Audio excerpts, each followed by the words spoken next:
माँ का आखिरी खत। माँ पर लिखी कई कहानियों की तरह ये छोटी सी कहानी जिसका शीर्षक है माँ का आखिरी खत आपको भावुक कर देगी। इस कहानी को पढ़ने के बाद आप अगर माँ से नाराज भी है तो ज्यादा देर तक नाराज नहीं रह पाएंगे।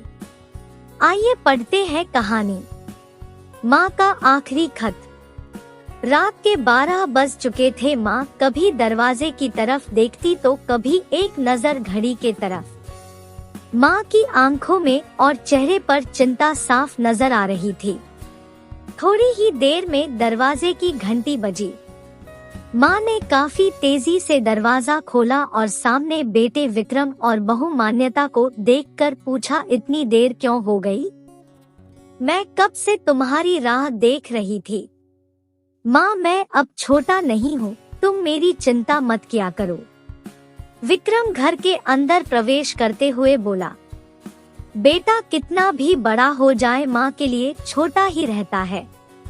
चलो छोड़ो, हाथ पैर धो लो, मैं तुम्हारे लिए खाना लगा देती हूँ। माँ ने दरवाजा बंद करते हुए कहा। माँ जी, हम बाहर से खाना खाकर आए हैं, आप खा लीजिए, हम सोने जा रहे हैं, बहू मान्यता ने कहा। लेकिन मैंने तो तुम लोगों की पसंद की खीर बनाई है, आओ थोड़ी थोड़ी खा लो। माँ, तुझे एक बार में समझ में नहीं आता क्या? तेरी बहू ने कहा ना, हम बाहर से खाना खाकर आए हैं, क्यों परेशान करती है? जा तू खीर खा ले और सो जा और हमें भी शांति से सोने दे। माँ अकेले कैसे खीर खा सकती थी और उसे बिना खाए नींद कैसे आ सकती थी, क्योंकि बेटे के इंतजार में उसने भी कुछ नहीं खाया था। वह किचन में गई, एक गिलास पानी पिया और अपने रूम में चली गई। सुबह 10 बजे विक्रम की आंखें खुली। बाजू में मान्यता अभी भी सो रही थी। विक्रम हॉल में आया तो लैपटॉप के पास रखी एक चिट्ठी पर उसके नजर पड़ी। यह चिट्ठी किसकी हो सकती है, यह देखने के लिए उसने चिट्ठी खोलकर पढ़ना शुरू किया। मेरे लाल, तू सोच रहा होगा कि एक ही घर में रहते हुए ये चिट्ठी क्यों? मैं तुम्हें बोलकर भी ये बात बता सकती थी। हाँ, बता सकती थी अगर तू मेरी बातें सुनना चाहता तो।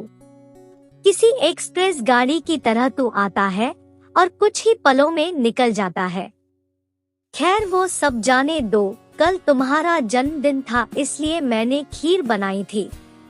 सोचा कम से कम आज के दिन साथ में बैठकर खाना खाएंगे। मगर मैं यह बात भूल गई थी कि मेरा बेटा बड़ा हो चुका है, तो अपने दोस्तों के साथ पार्टी करके खाना खाकर आया। चलो, मुझे इस बात की खुशी ही हुई। मेरी दवाइयाँ खत्म हो गई है। मैंने कुछ दिनों पहले तुझे दवाई की एक चिट्ठी दी थी, अगर वक्त मिले तो वह दवाई मुझे लाकर देना, मुझे थोड़ी राहत हो जाएगी। विक्रम को याद आया कि 4-5 दिन पहले माँ ने एक दवाई की चिट्ठी दी थी। उसने अपने ऑफिस के बैग में जाकर उस चिट्ठी को तलाशा और उसे खोल कर देखा। उसमें लिखा था, मुझे ऐसी दवाई लाकर दो जिससे मैं अपने बेटे को भुला सकूं। विक्रम को रियलाइज हुआ कि मुझसे बहुत बड़ी गलती हो गई है। उसकी आंखें नम हो गई। वह तुरंत अपने माँ के कमरे की तरफ दौड़ा। सबसे पहले उठ जाने वाली माँ आज क्यों नहीं उठी थी देखकर उसे आश्चर्य हुआ। उसने माँ को उठाने की काफी कोशिश की, लेकिन माँ एक गहरी नींद में सो चुकी थी। विक्रम के पास फूट फूट कर रोने के अलावा और कोई चारा नहीं बचा।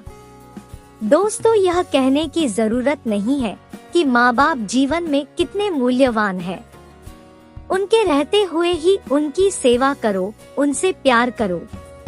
वह चले जाएंगे तो कुछ नहीं कर पाओगे। दोस्तों, आशा है कि आपको ये कहानी पसंद आई होगी और आपने इस कहानी से क्या शिक्षा पाई है कमेंट में जरूर लिखिए। अगर कहानी अच्छी लगी हो तो वीडियो को लाइक और शेयर करें।